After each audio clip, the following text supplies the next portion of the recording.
묵상하신 하나님 말씀 누가복음 10장 8절로 9절의 말씀입니다. 제가 가진 성경으로는 신약 110페이지에 있습니다. 누가복음 10장 8절로 9절의 말씀입니다.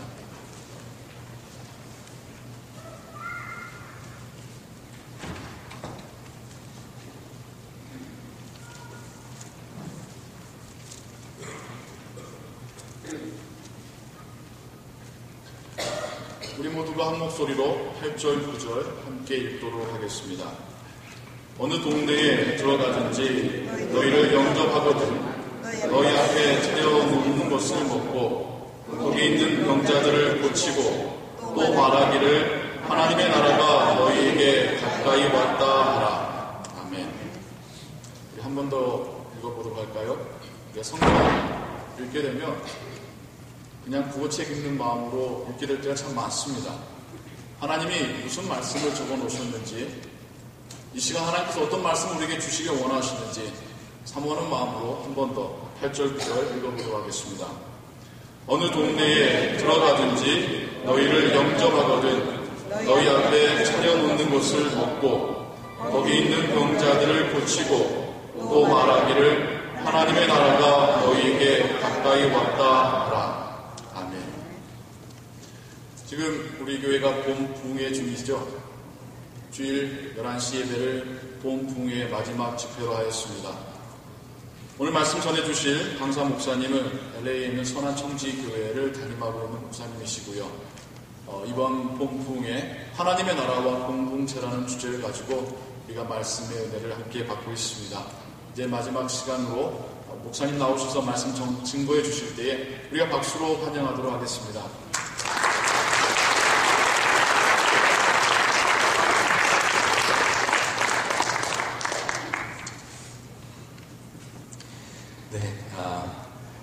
굉장히 제가 추위를 몰고 왔나 봅니다. 그래서 도착하는 날부터 춥더니 끝까지 추웠는데 오늘은 조금 그래도 괜찮은 것 같습니다. 같이 함께 이제 소박한 꿈 속에 하나님 나라가 어떻게 자리 잡고 있는가, 밥상 공동체를 통한 하나님 나라의 그 소박한 꿈에 대한 이야기를 오늘 말씀 좀 나누도록 하겠습니다.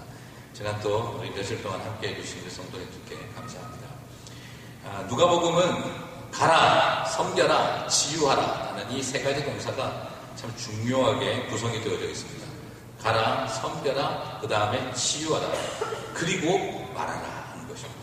네 가지 동사입니다. 꼭 기억하시기를 바랍니다. 너희는 가라, 그리고 섬기라, 치유하라, 그리고 말하라. 이게 누가복음에 있습니다. 말하라는 것이 선두에 있지 않습니다. 말하라는 것은 항상 마지막으로 가 있습니다. 그런데 많은 그리스도인들은 항상 말하려고 듭니다. 그래서 수많은 사람들이, 기독교인들이 말하는 것에는 이제 좀 질려합니다. 그런데도 우리는 자꾸 신앙에 대해서, 진리에 대해서, 하나님 나라에 대해서 말로 해결하려고 할 때가 많이 있습니다. 누가복음으로 말씀을 전했던 프란체스코는 누가복음으로 말씀을 증거할 때마다 그렇게 말했습니다. 항상 복음을 전하십시오. 하지만 꼭 필요할 때만 말로 전하십시오 라고 말을 했습니다. 다른 어떤 복음서보다 누가복음은 말로 전해진 굿 뉴스가 아니라 삶과 그리고 공동체를 통해 드러난 아름다운 굿 뉴스, 진정한 복음을 볼 수 있기를 기대하고 있었던 것입니다. 이 말은 복음에 대한 것, 하나님 나라가 어떤 이벤트를 통해서 쇼업되게 한다, 이런 것을 말하는 게 아닙니다. 복음은 말로 가르쳐주고 글자로 나타나는 게 아니라 눈에 보이는 삶으로 나타나야 한다. 이것이 복음에 있어서 가장 중요한 것이다 하는 것입니다. 여러분, 말을 하기 전에 먼저 함께 해야 하고 그 말씀이 전해지기 전에 사랑으로 삶이 나누어져야만 복음을 전할 수 있는 것입니다. 근데 어느 틈에 우리는 말로 전도를 하고 상대를 꺾으려고 합니다. 그것은 옳지 않습니다. 여러분, 전도는요, 기억하십시오. 싸움이 아니라 사귐입니다. 전도는 싸움이 아니라 사귐입니다. 우리는 끊임없이 전도를 하러 간다면, 복음을 전하려고 하면 싸우려고 듭니다. 영적 전쟁이라는 말을 잘못 이해했기 때문에 영적 전쟁은 무조건 싸우는 것인 줄 알고 있습니다. 그러나 그것은 바람직하지 않습니다. 사귐 없는 싸움을 벌이려고 한다면 영적 전쟁을 하고 있는 것이 아니라 종교 분쟁을 일으키는 것에 가까울 때가 많습니다. 우리는 영적 전쟁을 하는 것과 종교 분쟁을 일으키는 것은 다르다는 걸 알아야 합니다. 하나님의 사람들은 싸우기 위하여 전도하는 것이 아니라 사귐 속에서 복음을 전하는 사람들이에요. 우리는 너무 오랫동안 영적 전쟁을 어떤 미션 임페리얼리즘처럼 하나의 어떤 트라이엄피얼리즘처럼 정복주의적으로 모든 걸 이해해왔어요. 그러나 그렇지 않습니다. 여러분, 영적 전쟁은 상대를 죽이는 것에 있는 것이 아니라 그냥 가서 용서를 구하고 사랑하는 것도 영적 전쟁입니다. 무슨 말입니까? 이스라엘 안에서 잘못된 영적 전쟁을 싸울 때는 아세라 신상을 찍어서 불태우고 바알 신상을 꺾어버렸습니다. 그러나 바벨론 땅에 포로로 잡혀갔었을 때에는 그들은 눈앞에 새겨진 금신상을 꺾어버린 것이 아니라 그들은 금신상 앞에 절하지 않는 것으로 영적 전쟁을 수행했던 것을 기억합니다. 우리는 꼭 다른 사람들의 종교시설을 깨트리고 파괴해야만 영적 전쟁은 아닌 거라고 생각하면 안 됩니다. 그건 종교 분쟁을 일으키는 것에 불과합니다. 오늘 너무나 많은 사람들이 그리스도인들이 이 착하고 좋은 그리스도인들이 헌신적인 그리스도인들이 싸움을 너무 많이 합니다. 여러분 아시죠? 한국에서 부처님 모신 날은 비가 안 온다는 거 아세요? 부처님이 파워가 있어서 비가 안 오는 게 아니라 부처님 오신 날 교회들이 야외 예배를 많이 가기 때문에 날씨를 위하여 기도를 많이 해요. 그래서 그날 비가 잘 안 와요. 그런데 꼭 그런데 가면 용감한 분들이 있습니다. 절에서 부처님 오신 날 행사하고 있는데 메가폰 들고 예수 천당 불신주요 외치는 분들이 있어요. 종교 분쟁이지 영적 전쟁이 아닙니다. 여러분 우리가 크리스마스 때 스님들이 와서 단체로 목탁 치면 용서가 되시겠어요? 그걸 허용할 수 없으면서 왜 다른 종교시설에 그들 나름대로 종교의식을 하고 있는데 거기 가서 예수 믿으라고 소리 지르는 일은 굉장히 무례한 짓입니다. 여러분 헌신적인 그리스도인들은 무례하기 그지없고 교양 있는 그리스도인들은 헌신이 안 돼 있고 이게 우리의 비극입니다. 여러분 헌신적이면서도 무례하지 않은 기독교인들이 필요합니다. 전도는 싸움이 아니라 사귐입니다. 오늘 예수님께서도 전도하러 제자들을 내보내셨습니다. 하나님 나라를 선포하라 내보냈습니다.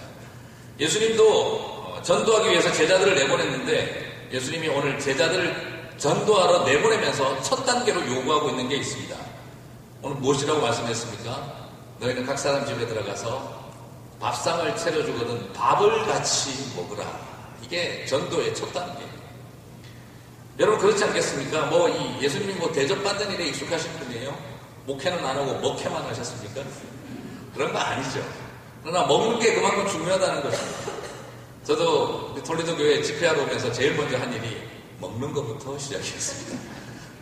장로님 댁에 가서 얻어먹는 것부터 출발이었었어요. 그렇습니다. 함께 식탁을 나누고 밥상 공동체를 이루는 일, 함께 먹으면서 삶을 나누는 일, 하나님 나라를 선포하고 위대한 비전을 말하기 전에 같이 밥을 먹으면서 한 밥상 공동체를 이루는 일, 이 일이 첫 출발점이었다라는 것입니다. 예수님은 늘 당대의 죄인들과 같이 식사하셨다는 분이셨습니다. 세리들과 같이 밥을 먹었습니다. 사람들이 혐오하는 사람들, 같이 식탁을 가까이 하지 않으려고 하는 사람들하고 예수님은 밥부터 같이 먹으셨습니다. 죄인들이라고 불리우는 사람들하고 예수님은 식사부터 같이 하셨습니다. 오죽 잘 드셨으면 바리새인들이 예수님을 뭐라고 욕했습니까? 참 저 사람은 잘 먹는다 하고 막 욕을 했어요. 세례 요한의 제자들은 금식을 하는데 예수의 제자들은 맨날 먹으러 다닌다고 이야기를 했어요. 너무 잘 먹어서 바리새인들이 먹는다고 욕했던 것까지 있었습니다. 누가복음 5장 29절과 30절을 보더라도 레위가 예수를 위하여 자기 집에 큰 잔치를 벌렸을 때 세리와 다른 사람들이 함께 앉았습니다. 바리새인과 저희 서기관들이 그 제자들을 비방하며 말합니다. 너희가 어찌하여 세리와 죄인과 함께 먹고 마시느냐. 그리고 제자들에게도 한마디 합니다. 33절을 보면 저희가 예수께 말하되 요한의 제자는 자주 금식하며 기도하고 바리새인의 제자들도 그러하되 당신들의 제자들은 먹고 마시나이다. 너네들은 맨날 얻어먹고 다니냐? 이런 분위기 거죠. 이런 비난을 들었지만 예수님은 오마이라 마인굿다 아이가 이렇게 이야기하시는 게 아니라 오히려 전도하기 이전에 다른 사람들하고 더 많이 먹으라고 이야기하세요. 먹는다는 게 뭘 뜻합니까? 같이 식구가 되다. 한국말의 식구가 뭐예요? 먹을 식자에 이쁘지 않으니까. 패밀리가 뭘 뜻합니까? 한국말에 식구는 같이 먹는 사람들이에요. 무슨 말입니까? 한솥밥을 같이 먹는, 식탁을 같이 먹는 식구들이라는 거죠. 먹고 사는 게 힘들어서 먹는 게 중요한지 모르겠지만 우리가 같이 패밀리라는 컨셉은 같이 먹는 사람들이라는 뜻입니다. 밥만 먹나요, 우리가? 그렇지 않습니다. 식사를 하면서 삶을 나누는 것입니다. 교회가 왜 패밀리입니까? 교회를 왜 우리가 패밀리라고 말할 수 있습니까? 그것은 같이 먹고 마시고 삶을 나누기 때문입니다. 우리는 다 식구들입니다. 여러분은 다 식구들입니다. 그렇습니다. 밥을 같이 먹으면서 생기는 한 형제됨이 자매됨. 우리 또 어떻습니까? 권사님들 푹 퍼서 더 먹으라고 팍팍 퍼주는 모습. 그 속에서 우리는 밥을 나누는 게 아니라 내 사랑을 나누는 것이고 내 삶을 나누는 것입니다. 밥상 공동체를 이룰 때 그때 우리는 가족이 되는 것이고 밥상 공동체를 이룰 때 진정한 하나님 나라 천국을 맛보는 이야기의 출발점이 되는 것입니다. 그래요. 단기 선교 가서 싸운 동료의식보다도요 같이 라면 끓여 먹으면서 생긴 이 우정이 더 강렬할 때가 있습니다. 여러분 어린 시절 기억날 때 참 아름다운 추억들이 뭡니까?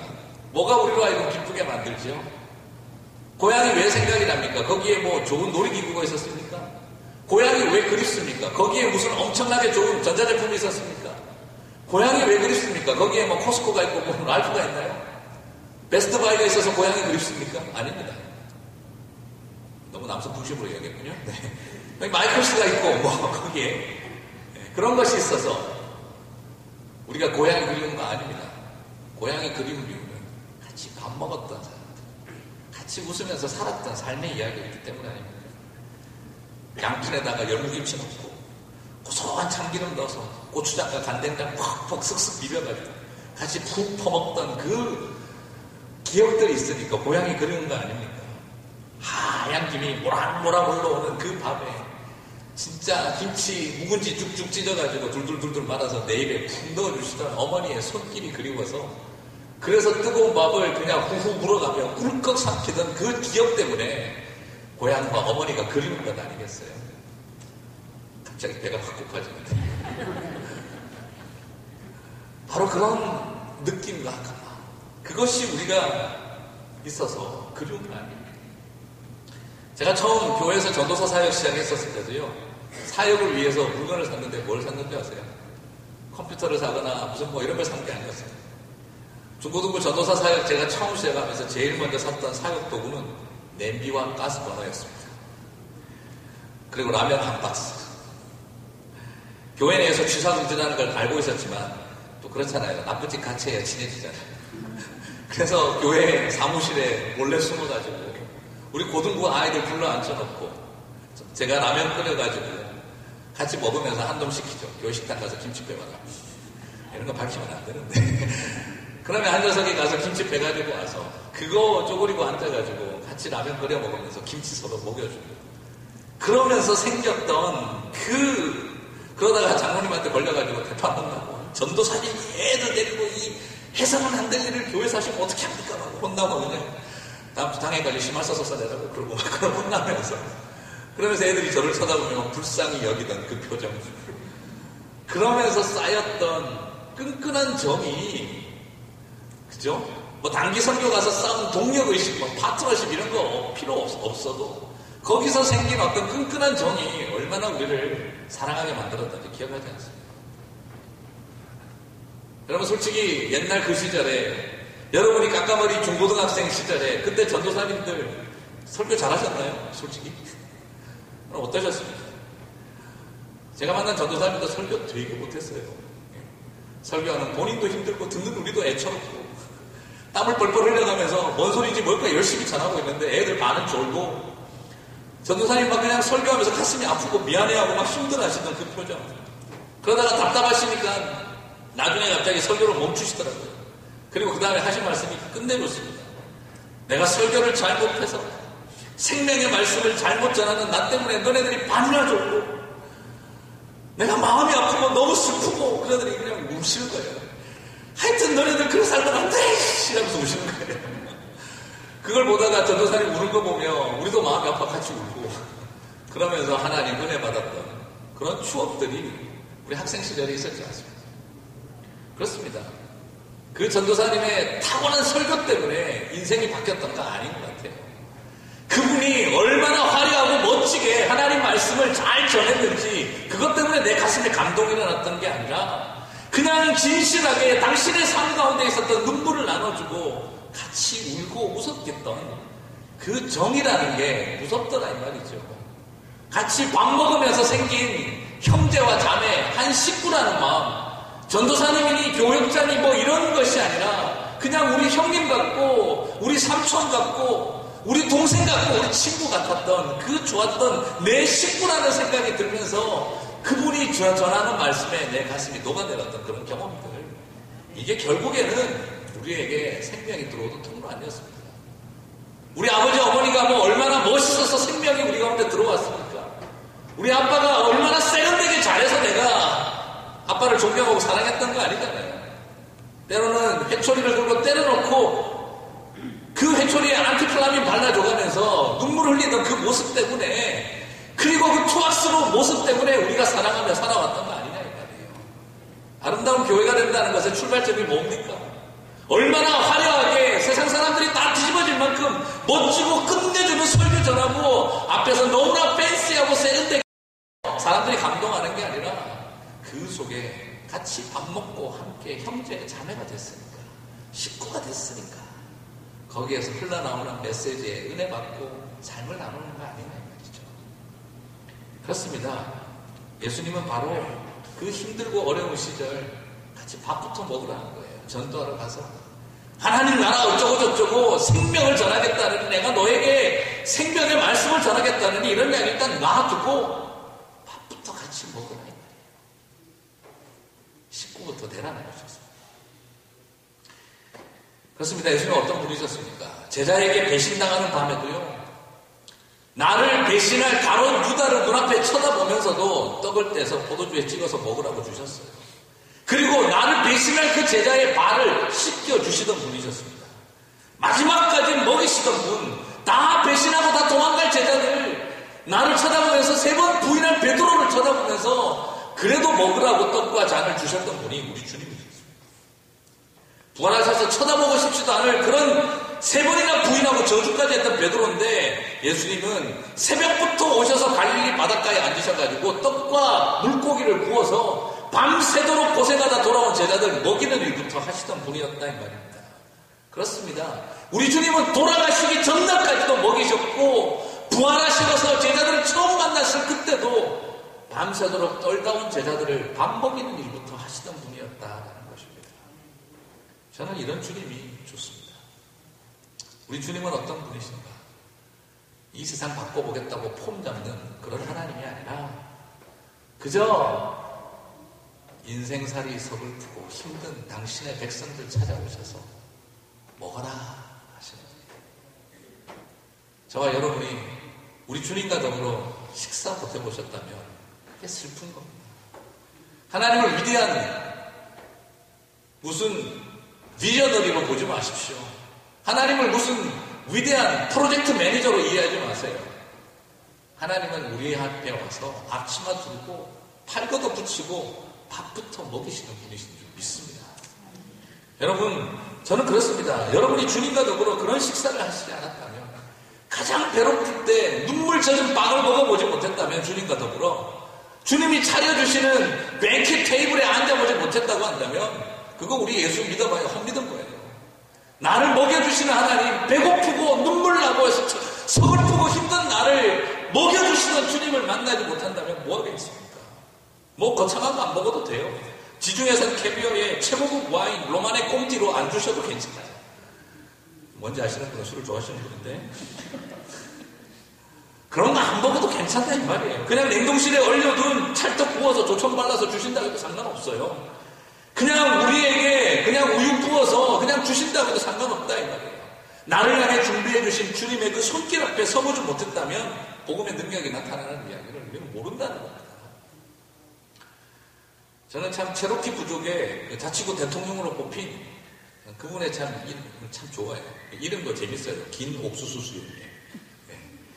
그게 여기 체로키 부족의 그 자치구 대통령으로 뽑히고 나서 크리스찬이에요.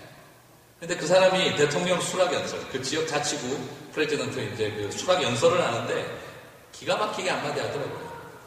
우리 체로키족이 추구할 삶의 질은 크루즈 타고 남은 연생을 여행을 다니는 것이 아니라 사랑하는 아들과 뚝방에 올라 낚시하며 저는 지는 성향을 뒤로하며 맨발로 집으로 돌아올 수 있는 삶의 여유입니다. 우리가 추구해야 할 삶의 질은 슈퍼볼 경기 로얄석에 앉아서 최고급의 식사를 하며 그 경기를 관람하는 것이 아니라 안락의자에 앉아 따뜻한 태양빛 가득한 뒷뜰에서 공을 들고 뛰어노는 손자들을 지켜보는 것입니다. 수준이 달라요. 우리가 추구해야 할 삶의 질은 저 크루즈 타고 알래스카에 가서 비싼 셀몬 요리를 그런 먹는 게 아니라 뚝방 뒤에 앉아서 손주와 낚시하여 맨발로 돌아오며 웃을 수 있는 삶의 여유고 슈퍼볼 경기장 로얄석에 앉아서 최고급 음식을 먹으며 경기를 관람하는 게 아니라 따뜻한 태양빛이 쏟아지는 백야드에 공 들고 뛰어노는 손자들을 안락의자에 앉아서 지켜보며 커피 한 잔 마시며 웃을 수 있는 여유가 우리가 추구해야 할 삶의 질이 아닙니까? 크리스찬다운 삶의 모습인 것입니다.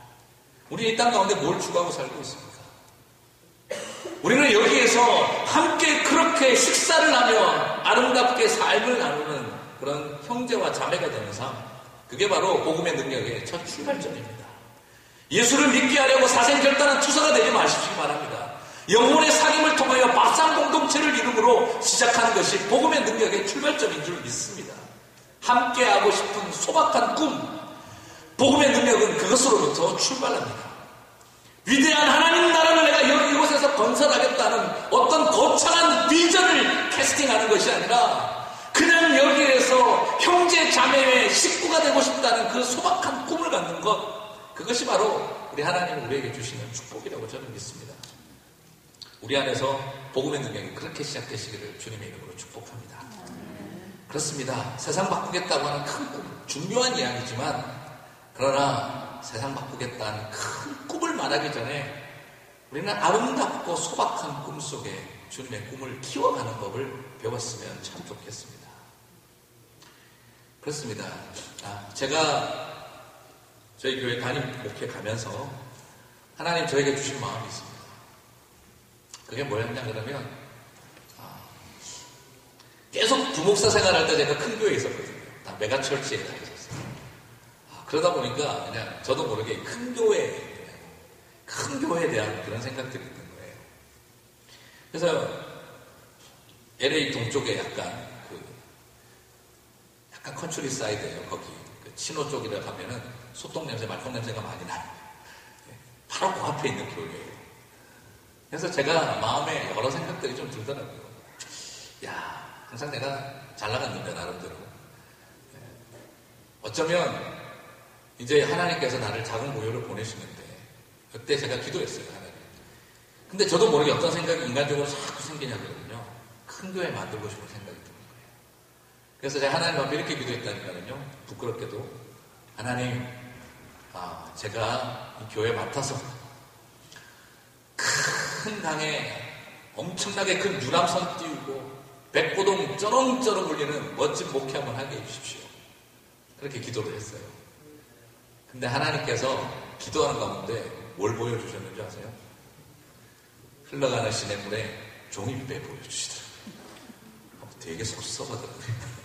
지금 나는 큰 강에 유람선 큰 거 띄워서 백고동 쩌렁쩌렁 울리 꿈을 꾸고 있는데 흘러가는 시냇물에 종이배 그냥 하늘나라를 떠내려가는 걸 보여주시더라고요. 근데 제가 하나님 앞에 그런 마음을 가졌어요. 그렇습니다. 하나님, 큰 강에 그때 주님 저한테 주신 마음이 그런 거예요. 왜 세상의 모든 목사들이 큰 강에 유람선 띄우고 백고동 쩌렁쩌렁 울리는 꿈만 꾸고 사느냐? 왜 흘러가는 시냇물에 종이배 띄우고 아이들이 그 시냇물가에서 뛰어놀다가 큰 바다에 배 띄우는 그 꿈을 꾸게 하는 일에게 네가 쓰임받으면 죽냐? 하는 그런 마음 주시는 거예요. 그때 제가 하나님 앞에 결단했습니다.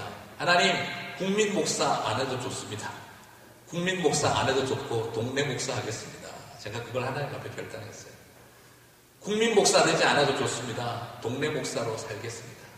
큰 강에 유람선 띄우고 온 세상에 백고동 쩌렁쩌렁 울리는 사역 안 해도 좋습니다. 흘러가는 시냇물에 종이배 띄우고 그곳에서 나에게 맡겨준 사명 잘 감당하며 주님 오실 때 착하고 수고하였다. 난 종아. 나를 위로해 주시면 나 그거 하나로 만족합니다. 소위 말해서 야망을 이루고 꿈을 이루기 위해서 위대한 비전 이루기 위해서 아니 이게 위대한 하나님의 비전인지 나의 야망인지 모를 그것을 이루기 위하여 안 살아가겠습니다. 그냥 국민 목사 안 해도 좋으니 동네 목사로 열심히 섬기며 살겠습니다. 근데 하나님 그런 마음 주시더라고요. 사랑하는 성도 여러분, 또 섬기고 계시는 우리 교회 직분자 여러분, 저는 여러분에게 부탁하고 도전하고 싶습니다. 밥상 공동체의 소박한 꿈, 그것이 하나님 나라의 출발입니다. 그래서 저는 그런 마음을 갖습니다. 많은 교회들이, 목회자들이 새로 교회 시작할 때마다 늘 그런 마음을 먹어요. 저도 마찬가지였어요. LA에 없는 교회 한번 만들어보자. 다들 그렇게 시작하잖아요. 그렇죠? 교회 개척할 때 많고 많은 교회 중에 하나 되겠다고 생각하고 시작한 사람 없어요. 이 LA에 없는 교회가 되게 하여 주옵소서. 정말 특별한 교회 되게 하여 주옵소서. 그러면서 시작해요. 그러고 나서 다 비슷한 교회로 다 변해가지 않습니까? 제가 하나님 앞에 저는 그렇게 기도했어요. 하나님, 많고 많은 LA의 교회 중에 하나 되겠습니다.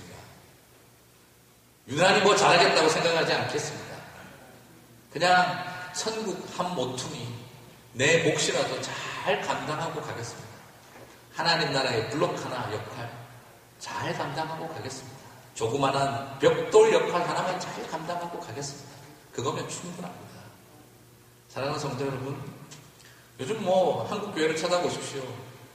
세계적인 목사 되겠다고 하신 분들과 국민 목사 되겠다고 하신 분들 때문에 문제가 너무 많은 것 같아요. 마음 다 내어놓고 싶어요. 근데 주의할 건 있더라고요. 제가 동네 목사 하겠다고 결심했는데요. 근데 그래도 유혹이 있더라니까요. 국민 목사 하겠다는 사람들은 이 엠퍼러 리더십에 대한 유혹이 있어요. 제왕적 리더십이 있어요. 근데 동네 목사 하겠다 그러면 제가 굉장히 괜찮게 생각해서 오, so cool. 와, 나 얼마나 멋지냐 그랬는데 제 마음에 또 다른 유혹이 있더라니까요. 국민 목사가 제왕적 리더십, 엠퍼러 리더십에 대한 유혹이 있다면 동네 목사에게는요, 골목대장의 유혹이 있더라고요. 여기는 내 나와버리다 건드리지 마. 이런 마음이 있더라고요. 아, 이게 상당히 참 유혹이 컸어요. 근데 우리에게 중요한 건 뭡니까? 다 내려놓으세요. 그렇습니다. 식구가 되는 거. 우리 아름다운 교회지 않습니까? 그냥 밥상 공동체가 되시기 바랍니다.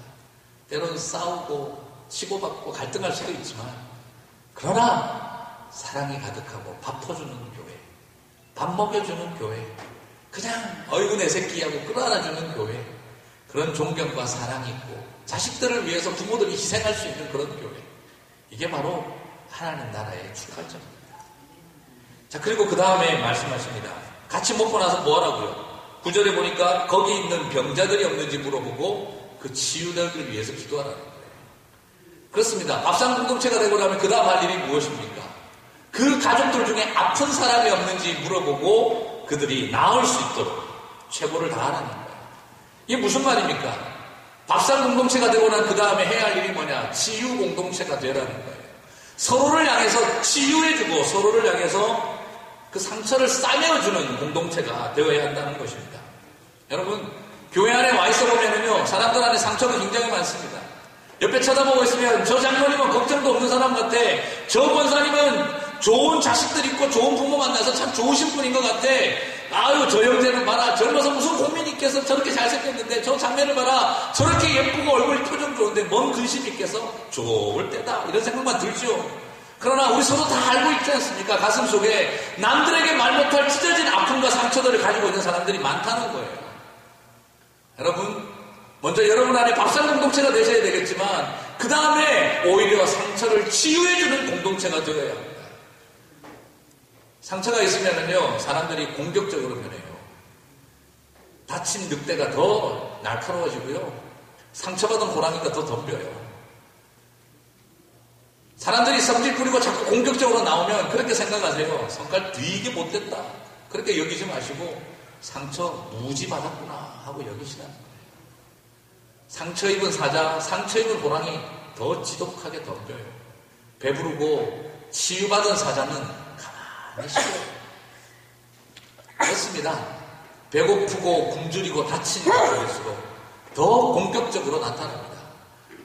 내 자존심 걸고 막 소리 지르고 건드리기만 해봐 하고 이러고 발톱 세우고 있는 사람들 볼 때마다 생각하십시오. 상처가 많았구나. 여러분한테도 부탁하고 싶습니다. 나중에 주님 앞에 발톱 가지고 가지 마세요. 교회 의외로 보면은요, 발톱 팍 세우고 있는 사람들 있어요. 건드리기만 해봐. 막 가르쳐 줄 거야. 하시는 분들이 많아요. 여러분, 요것 좀 이렇게 펴세요. 한번 따라 해보실까요? 네. 이렇게 하시면 대부분이 조금도 이러고 있는지 모르겠어요. 네가 내 자존심을 조금만 건드려봐라. 그래, 내가 3배로 갚아준다. 이러고 있는 분들이 너무 많아요. 발톱 다 감추십시오. 깎아버리세요. 그냥 손 벌리고 다가가면 되는 거죠. 우리에게 서로에게 더 중요한 건 뭡니까? 아픈 사람 위로해주는 거. 이제부터 여러분들은 그렇게 생각하세요. 누가 자꾸 성질내면은 전부 다 상처가 많구나 이렇게 쳐다보세요. 그래서 아무도 성질 안 내도록 좀 분위기를 그렇게 만들어주시죠. 그렇습니다. 우리 안에 자기도 모르게 생기는 게 그렇습니다. 그러나 저는 여러분에게 부탁하고 싶습니다. 우리가 그 상처를 향하여 치유해주라. 우리 힘으로 못해요. 그러나 저는 그렇게 말씀드리고 싶어요. 사람들의 상처를 향하여 품어주고 다가가자 하는 것입니다. 우리가 뭐 대단한 의사처럼 멋지게 안수기도를 해주겠습니까? 우리가 기가 막히게 영적인 주사바늘을 꼽아주겠습니까? 우리 그렇게 못합니다. 그냥 우리가 할 수 있는 일은 사랑하고 부닥쳐주고 그냥 함께 끌어안아주는 일입니다.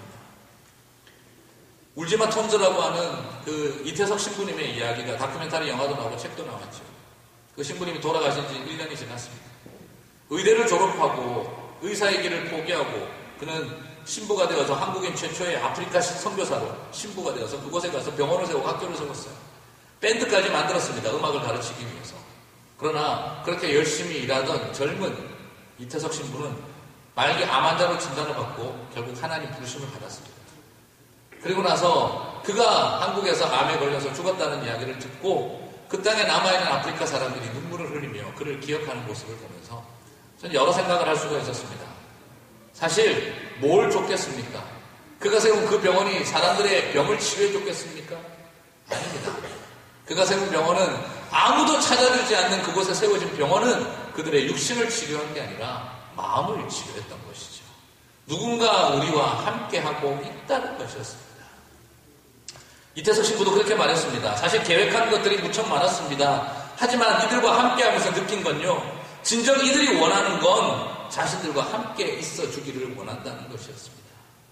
병원을 세웠지만 그들이 자신의 육신을 치료해주는 의사를 원하고 있는 게 아니라 그들이 진정으로 원하고 있었던 건 함께 해주는 사람이었다는 것입니다. 그렇습니다. 그 병원은 육신을 고친 게 아니라 외로운 그들의 마음을 고쳤던 것입니다. 성도 여러분, 오늘 저는 여러분에게는 부탁을 드리고 싶습니다. 오늘 우리는 주님께서 우리가 먼저 나아갈 때 우리는 전도훈련을 프로그램도 얼마나 많습니까? 한국의 전도훈련 프로그램을 알아봤더니 종류가 천지더라고요. 고구마 전도, 벌떼 전도, 관계 전도, 전도 종류만 제가 전부마다 20몇 개가 나오더라고요. 전도 방법이 늘어난다고 해서 그 전도가 되는 게 아닙니다. 전도의 첫 출발은 함께 먹는 것이고 그 다음에 아픔을 같이 나누는 사람들, 그 아픔 때문에 같이 울 수 있는 사람들, 그 연약함과 상처 때문에 같이 아파하는 사람들, 그 사람들 때문에 복음의 능력은 나타나는 것입니다. 하나님 나라는 우리가 얼마나 하나님 나라를 신학적으로 그리고 학문적으로 잘 이해해서 성도들을 성경적으로 가르치느냐의 능력이 나타나는 게 아니라 하나님 나라는 같이 밥 먹고 아파하는 것으로부터 하나님 나라 이야기는 출발이 되는 것입니다. 그럼 여러분 부탁하고 싶습니다. 말 잘하려고 애쓰지 맙시다. 말이 능력이 아닙니다. 삶이 능력입니다. 그렇습니다. 하나님 나라는 선포하는 데 있는 게 아니라 하나님 나라는 살아야 합니다. 진리는 말하는 데 있는 게 아니라 진리는 사는 것입니다.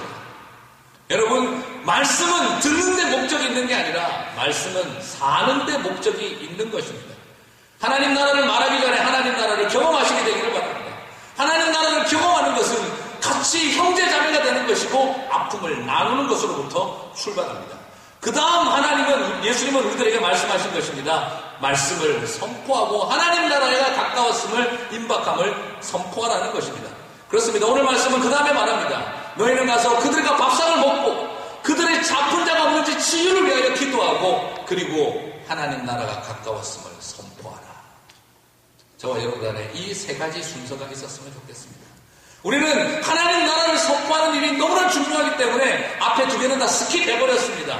왜요? 지금 하나님 나라가 가까웠는데 지금 먹고 지금 노닥거릴 시간이 어딨어? 급한데 인물전시 상황인데 얼쩡한데 지금 빨리 선포해. 우리는 하나님 나라를 선포해야 돼. 그러다 보니까 앞에 다 빼버린 겁니다. 그러나 저는 오늘 여러분에게 부탁하고 싶습니다.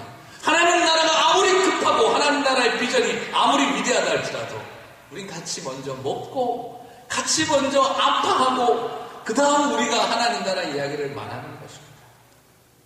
교회란 무엇입니까? 교회는 바로 위대한 사명을 잊지 않으면서 그러면서 우리에게 주어져 있는 아름다운 사랑을 이루어가는 곳입니다. 사랑이 쌓이고 사랑이 흘러넘쳐서 그것이 전도로 이어지고 그것이 선교로 이어가는 것입니다. 여러분, 하나님 나라 저와 여러분 안에 특히 리톨레이도 한인연합교회 안에 아름답게 이루어지시기를 주님의 이름으로 축복합니다. 제 말씀을 맺으면서 저는 이야기 드리고 이제 좀 마치고 싶습니다. 저는 열심히 뭔가 이렇게 사역하고 살다가 아프고 힘든 사람 같이 치유하는 일이 뭔가 참 많이 알았어요. 저는 일들이 참 많이 생겼었어요. 아버지도 쫄딱 망한 집에 이미 벌써 좀 들었지만 아버님도 가난 발견자로 어머니도 뇌종양 환자로 제가 하나님 앞에 좀 그런 기도를 드렸습니다. 하나님, 세상에 제일 많은 간증 중에 하나가 암 걸렸다가 살았다는 거 아닙니까?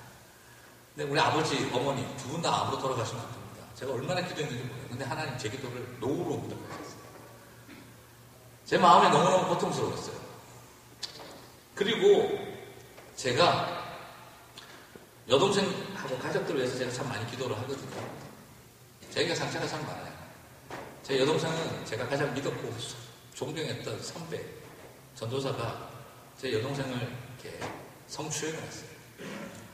그래서 교회를 안 다니게 됐고 하나님을 앞에 나가지 못하게 된 거예요. 저는 그것 때문에, 저 때문에 그래 됐다는 상처 때문에 제가 굉장히 힘들었어요. 그래서 제가 세상에 잘 용서 못하는 목사들이 있다면 성추행하는 목사들 제가 용서를 잘 못해요. 딴 건 잘 용서하는데 제 여동생 생각이 나서. 근데 그런 모습을 제가 보면서 제가 마음이 너무 아팠어요. 그런 여동생을 위해서 제가 얼마나 기도했는지 모르겠어요. 근데 그 여동생이 너무나 많은 상처를 또 받았어요. 그리고 말하자면 너무 긴 가족들의 스토리가 있는데, 그리고 나중에 어머님 장례식을 치르고 돌아온 날 제 마음이 다 무너져 있는데 미국에 돌아왔는데 이제 큰 여동생이 전화가 온 거예요. 오빠 어쩌면 좋냐고. 왜? 막내가 아무래도 이혼해야 될 것 같아. 가정폭력을 이길 수가 없어. 벌써 너무 많이 맞았어. 결혼을 그렇게 할 수밖에 없었던 사연들이 좀 있었거든요. 그리고 나서 나중에 둘째가 연락이 온 거예요. 오빠 미안해. 이제 못 살겠어. 제가 한국에 있는데 너무너무 괴로웠어요. 그리고 또 조금 있으니까 큰 여동생이 또 전화가 온 거예요. 왜? 오빠 기도 좀 해줘. 막내가 손목에 칼을 2번을 댄 것 같아. 제가 밤에 잠이 오질 않았어요. 그 괴로운 연속 속에 하나님 앞에 기도했는데 하나님 참 너무 힘듭니다. 그러고 있는데 또 킨더가든에서 전화가 왔어요. 만나자고. 만났더니 그 원장 선생님이 당신 아들이 막내가 아무래도 오티즘 같다. 자폐아이 같으니 가서 레저널 센터 가서 어세스먼트를 받으라고 얘기해요. 얼마나 내가 충격받았냐고. 제가 주로 많이 외치고 다녔던 게 뭔지 아세요? 선교, 하나님 나라 이런 거 많이 강조하고 다녔거든요. 그때마다 제가 맨날 선포했거든요. 하나님 나라의 임박성, 이 위대한 세상을 바꾸는 복음의 능력, 하나님의 위대함을 온 세상 가운데 알게 하라. 저 그런 거 맨날 선포하고 다녔거든요. 근데 제 속에는 너무너무 힘든 일이 생기기 시작을 하자 얼마나 연약한 인생인지 제가 그때 알았어요. 그리고 하나님 앞에 원망되더라고요. 뭡니까 하나님 이게? 이게 뭡니까 하나님? 어떻게 이러실 수가 있습니까? 근데 그런 모든 것 속에서 오히려 하나님은 이제 진정으로 이 의미를 알게 하시더라고요. 네 안에서부터 같이 밥 먹고 거창한 일들 좀 하지 마라. 주변에 그러고 쳐다보니까 저와 똑같은 아픔을 가진 사람들이 너무 많은 거예요. 눈물을 가진 사람들, 절망을 가진 사람들, 남들에게 말 못할 가정의 아픔을 가진 사람들. 저는 그런 일 무시했거든요. 카운셀링 같은 거 할 시간 없었거든요. 왜요? 하나님 나라의 위대한 일들 하느라고 제가 바빴거든요. 세상을 바꾸고 사회를 변혁하는 일, 이 세상의 사람들 고치는 일, 체제를 바꾸는 일, 그리고 교회의 이 썩은 교회들을 좀 바로잡는 일, 정신 나간 이 교회의 많은 지도자들과 평신도 지도자들을 비난하는 일, 그런 사람들을 위해서 글 쓰는 일 제가 하느라고 바빴거든요. 근데 제가 얼마나 허무한지 제가 그때 알았어요. 그리고 나서 제가 하나님 앞에 엎드렸습니다. 하나님, 이 주변에 이 아픈 사람들 내 눈에 안 보여요. 잘못이었습니다. 제가 너무너무 아프고 나니까 우리 주변에 성추행을 당해서 고통스러워하는 사람들, 자살의 유혹을 겪고 있는 사람들, 그리고 자녀들의 문제로 인하여 고통받고 있는 사람들, 부모의 문제로 인하여 남들에게 말 못할 사연을 가진 사람들이 교회에 와서 피 흘리고 눈물 흘리고 앉아있는 것들이 눈에 보이기 시작하더라고요.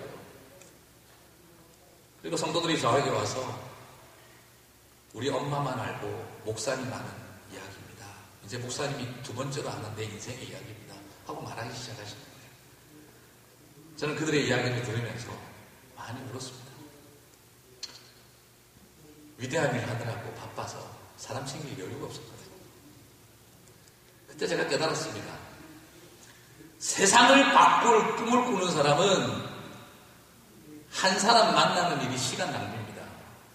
그런데 한 영혼 속에 세상보다 귀한 가치가 보이기 시작하면 한 사람을 만나도 세상을 바꾸는 꿈을 꾸는 사람이 될 수 있습니다. 하나님 저에게 그걸 깨닫게 해주시더라고요. 저희 아내하고 그런 이야기 했습니다. 세상 바꾸는 일에 너무 바빠 한 영혼 챙기는 일, 시간 낭비를 여기지 말자. 하나님 앞에 우리에게 그런 눈을 달라고 기도하자. 한 영혼 안에 세상의 가치가 보이게 해달라고 기도하자. 그들의 눈물이 보이고 아픔이 보이게 해달라고. 우리 성도님들은 저를 찾아와서 그런 이야기를 해요. 목사님 인생에 참 힘든 일이 많으셨네요. 얼마나 하나님이 크게 쓰시려고 그러시는지. 저는 그런 말을 들으면 좀 기분 나빠요. 크게 안 쓰셔도 되니까 별일 없이 살았으면 좋겠다. 근데 말이죠, 저는 크게 쓰임받고 싶은 마음 없어요. 그래서 덩치가 커서 크게 쓰임받고 있는데 그런 게 아니라 저는 성도들의 마음속에 깨지고 상한 마음들, 그거 위로해주고 사는 목사 되는 거, 그거 하나 잘 감당하면 되지 않겠습니까? 우리 교회가 얼마나 더 커졌느냐, 우리 교회에 얼마나 더 많은 사람이 모였느냐가 중요한 게 아니라 우리가 여기에서 아픔과 눈물을 만져주고 그 상한 사람들이 위로받고 있는가,